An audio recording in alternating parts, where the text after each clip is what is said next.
Hello friends, இன்றைக்கி மாவு இல்லாதப்போ பொரியை பயன்படுத்தி வெஜிடபிள்ஸ்லாம் சேர்த்து சூப்பராக ஒரு தோசை ரெசிபி பார்க்கலாமா? இதுக்கு மிக்ஸி ஜாரில் 3 கப்பு பொரி எடுத்துக்கோங்க. நமத்து போயிருந்தாலும் பரவாயில்ல. இதுக்கு சேர்த்துட்டு இது கூடவே 1 கப்பு ரவை, எந்த கப்பில் பொரி எடுத்தீங்களோ அதே கப்பில் ரவை எடுத்து நல்லா ஃபஸ்ட்டு மையாக அரைச்சிட்டு வந்துடலாம். தண்ணி எதுவும் சேர்க்க வேண்டாம். இப்போ 1 கப்பு தயிர் சேர்த்துக்கோங்க. எல்லாமே ஒரே கப்பே எடுத்துக்கோங்க. இது கூடவே இன்னொரு கப்பு தண்ணி சேர்த்துக்கோங்க. சேர்த்துட்டு ஃபஸ்ட்டு ஓட்டிட்டு வந்துடுங்க. இப்போ இது கூடவே இன்னொரு கப்பு, ஆக மொத்தம் 2 கப்பு சேர்த்துருக்கேன். சேர்த்துட்டு இப்போ இதை நல்லா மையாக அரைச்சிட்டு வந்துடலாம். அரைச்சிட்டு ஒரு பாத்திரத்தில் மாற்றிடுங்க. மாற்றிட்டு இப்போ இந்த மிக்ஸி ஜாரையும் கழுவி இன்னொரு கப்பு தண்ணி சேர்த்துக்கோங்க. ஆக மொத்தம் 3 கப்பு தண்ணி, 1 கப்பு தயிர், 1 கப்பு ரவை, 3 கப்பு பொரி. சரிங்களா?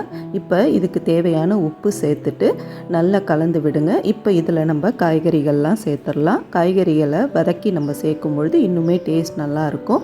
இப்போ அதுக்கு ஒரு வாணலில் 1 டேபிள் ஸ்பூன் அளவுக்கு எண்ணெய் விட்டுக்கோங்க.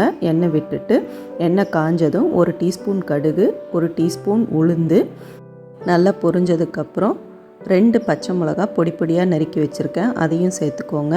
சேர்த்துட்டு ஒரு வெங்காயம், நல்ல பொடியாக நறுக்கின ஒரு வெங்காயத்தையும் சேர்த்துக்கலாம். சேர்த்துட்டு வதக்கி விடுங்க.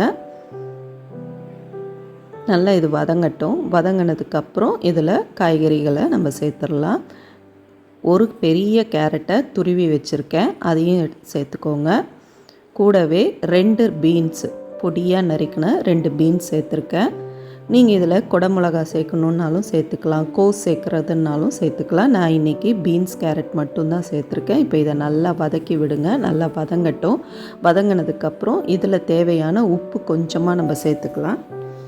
சேர்த்துட்டு இப்போ ஸ்டவ்வை ஆஃப் பண்ணிவிடுங்க. ஆஃப் பண்ணிவிட்டு இப்போ இந்த மாவில் இந்த கலவையை சேர்த்துடலாம்.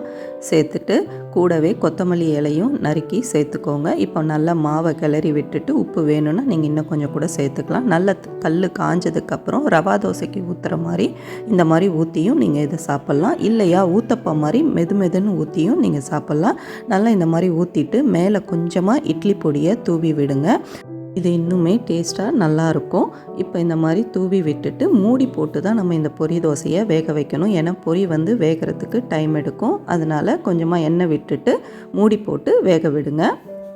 பொரி வேகிறதுக்கு டைம் எடுக்கும். அதனால் இந்த மாதிரி மூடி போட்டு 2 நிமிஷம் வச்சுருந்து எடுத்திங்கன்னா நம்ம பொரி தோசை கிறிஸ்பாக சூப்பராக ரெடி ஆகிடும். ஊத்தப்பமாக ஊற்றும் போதும் இதே மாதிரி மூடி போட்டே வேக வைங்க. திருப்பி போட்டு நம்ம இப்படி எடுத்தோம்னா நம்மளுடைய சூப்பரான பொரி தோசை ஈஸியாக ரெடி ஆகிடும். ட்ரை பண்ணி பார்த்துட்டு எப்படி வந்ததுன்னு கமெண்ட் செக்ஷனில் ஃபீட்பேக் சொல்லுங்கள். இந்த மாதிரி இன்ட்ரெஸ்டிங்கான ரெசிபிக்கு நம்ம சேனலை சப்ஸ்கிரைப் பண்ணுங்கள்.